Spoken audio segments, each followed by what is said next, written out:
స్వామివారి సేవ చేయమని పదవులు ఇస్తే టీటీడీలో స్వామివారి సొమ్మే దోచుకున్న ఘనపాటీలు వీళ్ళిద్దరు. స్వామివారికి సేవ చేయమని టీటీడీలో అవకాశం ఇస్తే స్వామివారి సొమ్మే దోచేసిన ఘనపాటీలు వీళ్ళిద్దరు. వీళ్ళిద్దరంటే ఆనాటి చైర్మన్లు. ఒకరు వైవి సుబ్బారెడ్డి గారు, రెండవవారు భూమన కరుణాకర్ రెడ్డి గారు. వీళ్ళిద్దరి భాష ఎలా ఉంటుందంటే, ఆనాటి కాలంలో ధర్మరాజు ఉండేవారు మనకు భారతంలో. ధర్మరాజుకు మేమిద్దరం వారసులు అన్నట్లుగా ఉంటుంది వీళ్ళిద్దరి భాష, వీళ్ళ వ్యవహార శైలి. కానీ కొంచెం లోతుగా పరిశీలన చేస్తే వీళ్ళిద్దరు కూడా వాహిని వారి పెద్ద మనుషులు వేరు. వాహిని వారి పెద్ద మనుషులు అంటే ఈ తరం వాళ్ళకి, కుర్రవాళ్ళకి తెలియదు. వాళ్ళిద్దరికి తెలుసు. భువన కరుణాకర్ రెడ్డి గారికి ఇంకా బాగా తెలుసు. పైకి పెద్ద మనుషులా కనపడతారు, పైకి నీతిమంతుల్లా కనపడతారు, కానీ లోపలంతా అన్ని వెధవ పనులు, దొంగ పనులు, తప్పుడు పనులు చేస్తుంటారు. ఎలా అంటే చెప్పేవి శ్రీరంగ నీతులు, దూరేవి డాష్ డాష్ డాష్. అటువంటి ఘనపాఠీలు వీళ్ళిద్దరు కూడా. భువన కరుణాకర్ రెడ్డి గారిది మొన్న చెప్పాను.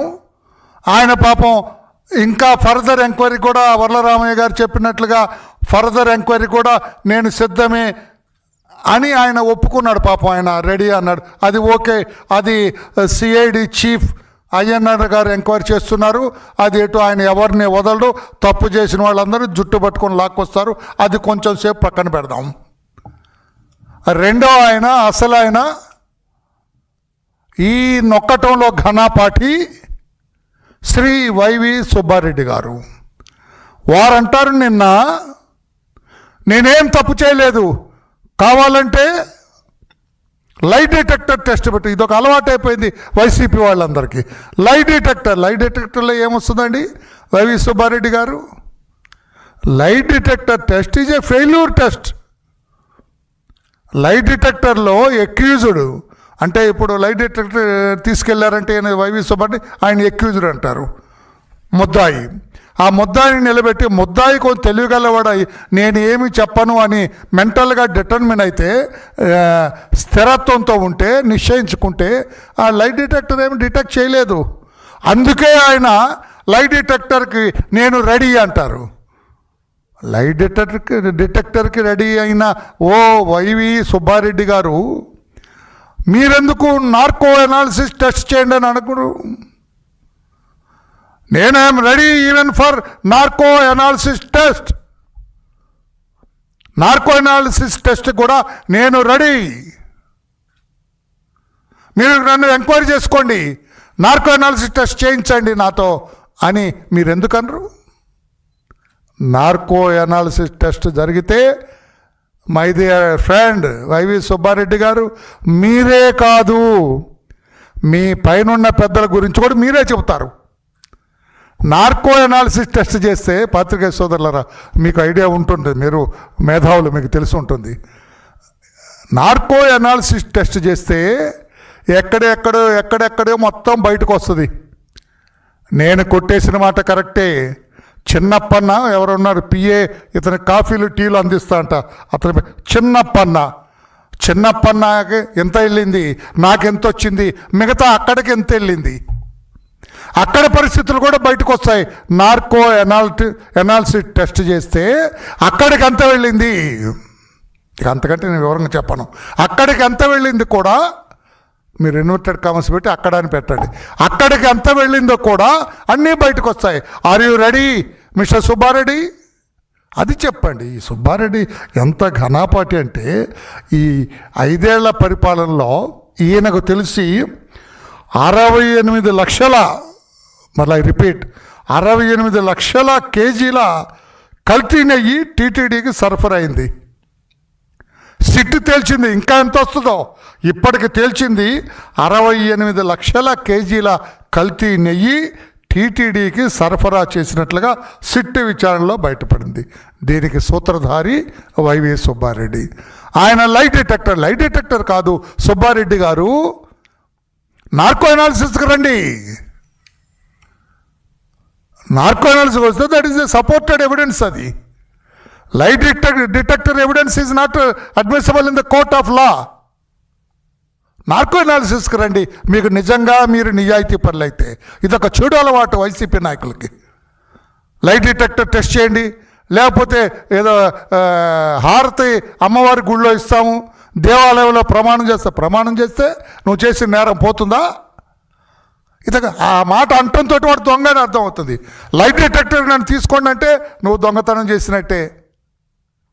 నేను దేవుడి గుళ్ళో ప్రమాణం చేస్తాను, నువ్వు చేస్తావా అని అడుగుతారు. లోకేష్ బాబు గారిని, మా చంద్రబాబు గారిని, అందరిని అడుగుతారు. మీరు వాళ్ళకి ఎందుకు కర్మ, వాళ్ళు ఎందుకు చేస్తారండి? నువ్వు తప్పు చేసావు. మొన్న ఒక ఆయన వెళ్ళారు ఇక్కడ అమ్మవారి గుళ్ళకి, కుటుంబం మొత్తాన్ని తీసుకెళ్ళి అంటే నువ్వు నిర్దోషం అని అర్థమా? ప్రమాణం చేస్తే వదిలేస్తా, అమ్మవారు వదిలేస్తుందా? లేదు బ్రదర్. ఆ మాట అంటంతో మీ సంగతి బయటపడిందని చెప్పి కూడా నేను తెలియజేస్తున్నా. నేరగాళ్ళు ఎవరైనా, అంత పెద్ద నేరగాడైనా, చార్లెస్ శోభరాజు కావచ్చు, ఎస్కోబార్ కావచ్చు, అందరికీ తెలుసు ఎస్కోబార్ కావచ్చు, వీరప్పన్ లాంటి కరుడు కట్టిన దొంగలు కూడా మేమేం నేరం చేయలేదు, మేము నీతిమంతులమే, ధర్మరాజు వారసులం అని చెబుతారు. కానీ అంతా బయటపడిన తర్వాత దర్యాప్తు సంస్థ ఒక్కొక్కటి బయటకు తీస్తుంటే అప్పుడు చచ్చినట్టుగా అన్ని నిజాలు బయటకు వస్తాయని చెప్పి కూడా నేను తెలియజేస్తున్నాను. నేను ఎట్లా చేస్తారండి? సుబ్బారెడ్డి గారు అనిదా జగన్ 11 కేసుల్లో ఇతను ముద్దాయి లేడా? జగన్ గారి మీద వేసిన 11 కేసుల్లో కూడా వైవి సుబ్బారెడ్డి ముద్దాయిగా ఉన్నాడు. ఏమి ఎరగనట్టు ఇది ఒకటే కేసు అన్నట్టుగా ఆయనకు చెప్పుకుంటూ వస్తాడు. ఇది కరెక్ట్ కాదు అని చెప్పి కూడా నేను తెలియజేస్తున్నా. నువ్వేమి తప్పు చేయకపోతే వైవి సుబ్బారెడ్డి గారు, నేను అడుగుతున్నానని కాదు, మీరేం తప్పు చేయకపోతే బ్యాంక్ అకౌంట్స్ ఇవ్వమని అడిగారు. బ్యాంక్ అకౌంట్స్ ఇవ్వమని సిబిఐ అడిగింది. మీరు ఎందుకు ఇవ్వరు? బ్యాంక్ అకౌంట్స్ ఎందుకు ఇవ్వరు? ఒక్క నీకు కాఫీలు టీలు అందించే చిన్నప్పన్న అకౌంట్లోనే 5-6 కోట్ల రూపాయలు ఉంటే అసలు సిసలైన ఘనాపాఠి మీరు మీ అకౌంట్లో ఎంత ఉండాలి? అందుకే కదా భయపడుతున్నారు. ఎన్ని కోట్లు ఉండాలి? 100ల 1000 కోట్ల? ఎన్ని కోట్లు ఉండాలి? 68 లక్షల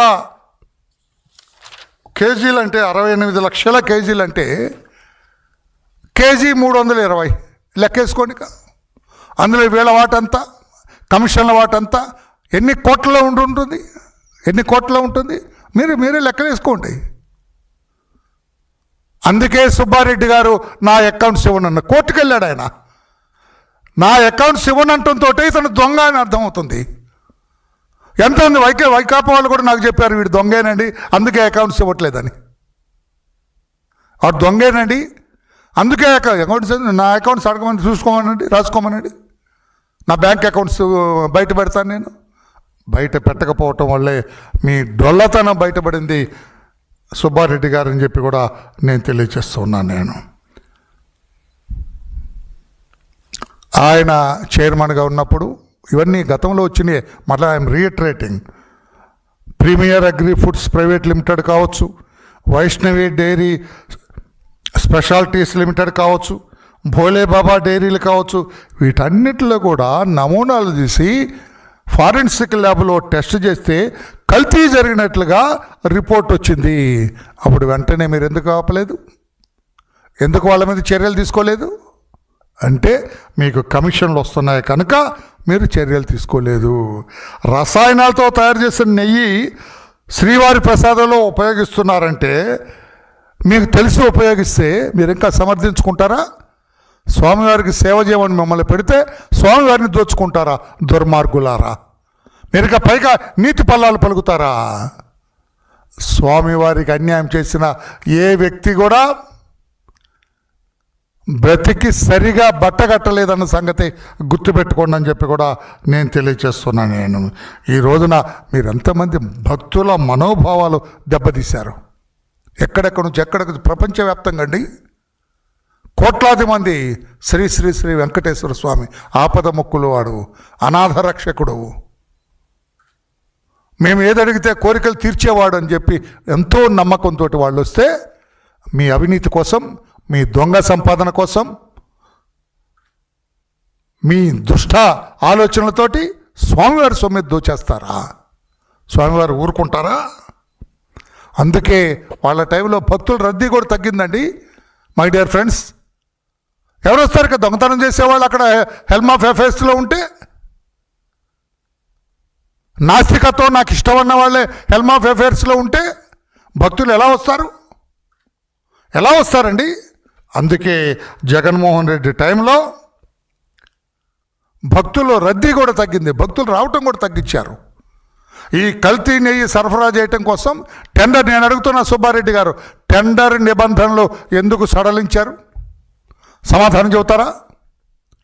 మీరు టెండర్ నిబంధనలు సడలించి ఈ దొంగ కంపెనీల నుంచి ఎందుకు నెయ్యి తీసుకున్నారు? సమాధానం చెప్పగలరా? మీరు నెయ్యి తీసుకున్నారో లేదో ఈ తప్పంతా అధికారుల మీదకి నెడతారా? కమిషన్లు బుక్కిందా మీరు, కమిషన్ మింగిందా మీరు, కమిషన్లు తిన్నదా మీరు, తప్పు అధికారుల మీదకి నెట్టి తప్పించుకోవాలని చూస్తారా? అది సరైనది కాదు అని చెప్పి కూడా నేను తెలియజేస్తున్నాను. నేను ఎలాగా లైట్ డిటెక్టర్ అంటే చేసిన తప్పులు పోతాయా? మై డియర్ ఫ్రెండ్ సుబ్బారెడ్డి గారు, మీరు అసలు రూల్ ప్రకారం ఏంటి?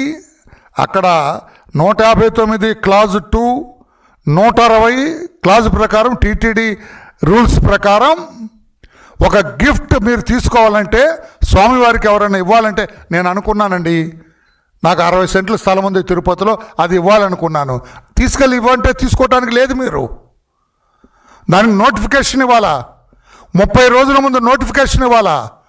అది ఏ తగవుల్లో లేదు, ఏ లావాదేవీలో లేదు, ఏ కోర్టు లావాదేవీలో లేదు, ఏ తప్పుడు విధానంలో సంపాదించింది కాదు అని నోటిఫికేషన్ ఇస్తే 30 రోజుల్లో దాని మీద ఏమీ అభ్యంతరాలు లేకపోతే అప్పుడు మీరు తీసుకోవాలా. నోటిఫికేషన్ లేకుండా, పత్రికల్లో ప్రకటన లేకుండా మీరు ఎందుకు సంతకం పెట్టారు? గిఫ్ట్ అంగీకరిస్తున్నట్టు మీరేగా సుబ్బారెడ్డి గారు. వాయ్ అంటే కొట్టేసే బుద్ధి, దొంగ బుద్ధి మీ మస్తిష్కంలో ఉంది, మీ మనసులో ఉంది, అందుకే సంతకం పెట్టారు. మీ వాటా ఎంత? ఆయనతో పాటు మీ వాటా ఎంత? ఆయన అంటే మొన్న నేను మాట్లాడిన ఆయనతో పాటు మీ వాటా ఎంత? లైట్ డిటెక్టర్ ఎందుకు మరి? రండి నార్కో అనాలిసిస్ టెస్ట్కి సిద్ధపడండి. వరలరామయ్య గారు రేపే పెట్టండి, వచ్చేస్తానని చెప్పండి, ఇన్వెస్టిగేటింగ్ ఆఫీసర్స్తో చెప్పండి. అంతేగాని బ్యాంక్ అకౌంట్స్ ఇవ్వడంట, లైట్ డిటెక్టర్ టెస్ట్ మాత్రం ఇస్తాడంట, తప్పు మాత్రం ఏం చేయలేదంట. వాళ్ళకి కాఫీలు టీలు అందించే చిన్న పన్న అకౌంట్లో మాత్రం 5 కోట్లు 6 కోట్లు 7 కోట్లు ఉంటాయంట. ఆయన నీకు కాఫీ ఇచ్చేవాడి దగ్గరే అన్ని కోట్లు ఉంటే నీ దగ్గర ఎంత ఉండాలి? అంటే ప్రజల అమాయకుల, భక్తుల అమాయకుల, స్వామివారిని సేవ చేయమనిస్తే స్వామివారిని దోచుకోవటానికి ప్రయత్నం చేసిన దుర్మార్గులు మీరని చెప్పి కూడా నేను తెలియజేస్తున్నా. ఇది సరైన పద్ధతి కాదు వైవి సుబ్బారెడ్డి గారు అని చెప్పి కూడా నేను తెలియజేస్తున్నా. ఆయన అంటారు, ఒక ఆయన, దర్యాప్తు మీరే ఎవరు ఆదేశించారు? చంద్రబాబు గారు ఆదేశించారా? కల్తీ నెయ్యిలో దర్యాప్తు, సిబిఐ దర్యాప్తు ఆదేశించింది ఎవరండి? ఏమన్నా చదువుకున్నావా? చదువుకున్నావా? చంద్రబాబు గారు కాదు ఫ్రెండ్, సుప్రీంకోర్టు ఆదేశించింది. సిబిఐని సిబిఐ ఆఫీసర్లు ఎంతమంది ఉండాలి, లోకల్ ఆఫీసర్లు ఎంతమంది ఉండాలి, టీటీడీ ఆఫీసర్ ఎవరు ఉండాలి, ఇవన్నీ కూడా ఒక 5-6 తోటి సుప్రీంకోర్టే ఆదేశించింది, ఎవరెవరు ఉండాలో నిర్దేశించింది. వాళ్ళు దర్యాప్తు చేస్తుంటే చంద్రబాబు గారు ఉన్నారు దీని వెనక. సిగ్గుపడొద్దండి ఇటువంటి మాటలు మాట్లాడటానికి. ఆలోచన లేకుండా మాట్లాడతారా? అవగాహన రాహిత్యంతో మాట్లాడతారా? సుప్రీంకోర్టు ఆదేశించింది, సిబిఐని దర్యాప్తు చేయమంది, సిబిఐ ఇక్కడికి వచ్చి దర్యాప్తు చేస్తుంది కల్తీ నెయ్యి కేసులో. ఇక్కడ పరకామణి కేసు చంద్రబాబు గారు వేసింది కాదండి. ఏమి బుర్ర లేకుండా మాట్లాడుతున్నారు మీరు. సజ్జల రామకృష్ణారెడ్డి గారు బుర్ర లేకుండా మాట్లాడుతున్నాడు. ఆయన పెద్ద అట్టే తెలిసిన వ్యక్తి కూడా కాదు ఆయన. ఇక్కడ పరకామణి కేసు ఎవరు? చంద్రబాబు గారా? ఆదేశించింది. కాదు కాదు కాదు, హైకోర్టు ఆదేశించింది. హైకోర్టు ఆదేశించి పరకామణి కేసుని క్షుణ్ణంగా దర్యాప్తు చేయండి అని సాక్షాత్తు CID chief, additional director general of police ఆయన్ని దర్యాప్తు చేయమని ఆదేశించింది. ఈ చిన్న విషయం కూడా, ఈ చిన్న లాజిక్ ఎలా మర్చిపోయావయ్యా సజ్జల రామకృష్ణారెడ్డి? ఎలా మర్చిపోయావు? సిఐడితో పాటు ఏసీబీ అడిషనల్ డైరెక్టర్ జనరల్ని కూడా అవినీతి మీద దర్యాప్తు చేయమన్నారు. వాడికి ఎంత సొమ్ము వచ్చింది, ఎన్ని కొట్టేశాడు, ఎప్పుడెప్పుడు ఎన్ని కొట్టేశాడు, ఎక్కడెక్కడ ఆస్తులు కొన్నాడు, ఆస్తులు ఏమైపోయినాయి అనేది. ఈ ఇంగిత జ్ఞానం కూడా లేకుండా మీ ఇష్టం వచ్చినట్లుగా చేస్తారా? సిబిఐ దర్యాప్తు చేయమని మీరే అడిగింది కల్తీ నెయ్యి కేసులో. ఇప్పుడు సిబిఐ దర్యాప్తు చేస్తుంది. What is your objection? Face చేయండి ధైర్యంగా. మీరు నిర్దోషులైతే చెప్పండి. బ్యాంక్ అకౌంట్స్ దాచిన రోజునే నువ్వు దోషి అని అర్థమైంది రాష్ట్ర ప్రజలకి. నా బ్యాంక్ అకౌంట్స్ ఇవ్వను అన్న రోజే నువ్వు దోషి అని అర్థమైంది. ఇంకేం మాట్లాడతారు మీరు? అవగాహన లేకుండా మాట్లాడతారు మీరు. సరైనది కాదు అని చెప్పి కూడా నేను తెలియచేస్తున్నా. ఇక్కడ పరకామణి కూడా దర్యాప్తు చేయమని మీరే అడిగారు, హైకోర్టు ఇచ్చింది. హైకోర్టు దర్యాప్తు చేయమని ఇక్కడ చెప్పింది, సుప్రీంకోర్టు అక్కడ కల్తీ నెయ్యి కేసులో చెప్పమంది, దర్యాప్తు చేయమంది. అంతేగాని ఈ రకంగా కాదు అని చెప్పి కూడా తెలియచేస్తున్నాను. స్వామివారి సొమ్ము దోచుకున్నది మీరే అని సుస్పష్టంగా అర్థమవుతున్న నేపథ్యంలో 320 రూపాయలకి ఆవు నెయ్యి దొరుకుతుందండి ఎక్కడన్నా? 320 రూపాయలకి నాకు ఇప్పించండి, నాకు నెలకు 2 కిలోలు కావాలి సుబ్బారెడ్డి గారు. మీ ఇంట్లో ఉందా 320 రూపాయలకి? అక్కడ ఇంకొక విషయం మీకు చెప్పాలి. 428 రూపాయలకి 2023 అక్టోబర్లో, ఇది ఒక్కసారి వినాలి సార్, నేను కొంచెం ఇదివరకు ఇట్లా గట్టిగా చెప్పట్లేదు ఎందుకంటే స్టాటిస్టిక్స్ ఉన్నాయి కదా. 2023 అక్టోబర్లో కిలో 428 రూపాయలకి సరఫరా చేయటం కుదరదు, మాకు నష్టం వస్తుంది అని ఏఆర్ డైరీ తిరస్కరించింది. మేము సరఫరా చేయలేం, 428 రూపాయలు అయితే నష్టం వస్తుందని. మరి ఏమైందో తెలియదు, వీళ్ళిద్దరిలో ఎవరు వాళ్ళని నమ్మించారో తెలియదు. 2024 మార్చిలో కిలో 320 రూపాయల చొప్పున 10 లక్షల కిలో నెయ్యి సరఫరా చేయడానికి కాంట్రాక్ట్ ఇచ్చారు వాళ్ళకి. 428 రూపాయలకి సరఫరా చేయలేని వాళ్ళు 320కి ఎట్లా ఇచ్చారు? అంటే అది నెయ్య, నూనె పోసారా? ఎంత దుర్మార్గం అండి. స్వామివారిని ఏ రకంగా you have cheated the God. స్వామివారిని మోసం చేశారు మీరు. You both are the cheaters. కాదని చెప్పే ధైర్యం ఉందా? You both are the cheaters. మీ ఇద్దరు మోసగాళ్ళు. 428 రూపాయలకి సరఫరా చేయటం కుదరదంటే 320కి ఎవరైనా ఇస్తారండి? మీరు చెప్పండి న్యాయం. ఇంకా 10 రూపాయలు పెంచి ఇస్తారు, లేదా 1 రూపాయి అటు ఇటు ఇస్తారు, కానీ 100 రూపాయలు తక్కువకి ఇస్తారా? ఇక్కడే వాళ్ళ డొల్లతనం బయటపడిందని చెప్పి కూడా మీ అందరికీ నేను తెలియచేస్తున్నా సోదరులారా. పరకామణి సుబ్బారెడ్డి గారు ఇక రేపు ఆయన మాట్లాడతారు. నార్కో టెస్ట్కి వస్తారా లేదనేది ఆయన చెబుతారు, బ్యాంక్ అకౌంట్స్ ఇస్తారా లేదనేది ఆయన చెబుతారు. 428 రూపాయలకి ఇవ్వను అన్నవాళ్ళు 320కి దిగి ఎట్లా వచ్చారు? మరి నెయ్యి, ఆవు నెయ్యి ఇస్తాడా? వాడు నూనె పోసి ఇదే నెయ్యి అంటాడా? అది సుబ్బారెడ్డి గారు చెప్పాలని చెప్పి కూడా ఆలోచిస్తూ ఈ పరకామణిలో మరలా అడుగుతున్నా, ఎలా రాజీ పడతారు? ఆ రాజీ పడింది టేబుల్ ఐటమ్గా వేస్తే మీరు ఈ ఆస్తులు తీసుకోవటానికి ఎలా సంతకం పెట్టారు? సుబ్బారెడ్డి గారు మీరు సమాధానం చెప్పాలని చెప్పి కూడా నేను అడుగుతున్నాను. మీరు దీనికి సమాధానం చెప్పాలి. చెప్పకపోతే ఎలా? మీరు తప్పు చేసినట్టు లెక్క. ఇప్పటికి కూడా అతను ఎంత ఆస్తులు కొట్టేశాడు, ఎక్కడెక్కడ ఉన్నాయి, ఆ దొంగ ఆస్తులు తీసుకోవటానికి మీరు ఎందుకు ఇంత చొరవ చూపించారు, ఎందుకు ఇంత ఇంట్రెస్ట్ చూపించారో సమాధానం చెప్పాలా రాష్ట్ర ప్రజలకి, స్వామివారి భక్తులకి. మీ ఇష్టం వచ్చినట్లు మాట్లాడటానికి లేదు, మీ ఇష్టం వచ్చినట్లు వ్యవహరించడానికి లేదు. స్వామివారు కన్ను తెరిచిన రోజున, స్వామివారి చూపు మీ మీద పడ్డ రోజున మీ పరిస్థితి వర్ణనాతీతం అని చెప్పి కూడా నేను తెలియజేస్తున్నా. స్వామివారితో పెట్టుకున్న వాళ్ళు ఎవరు ఆట్టే బతికి బట్టగట్టలేదని చెప్పి కూడా మీకు తెలియజేస్తూ, సుబ్బారెడ్డి గారు మీరు నార్కో అనాలిసిస్ టెస్ట్కి సిద్ధమా? స్వామివారి సొమ్ము దోచుకున్నది నిజమా? బ్యాంక్ అకౌంట్లు అందుకేనా మీరు ఇవ్వనన్నది? వీటన్నిటికీ సమాధానం చెప్పాలని కోరుతున్నా.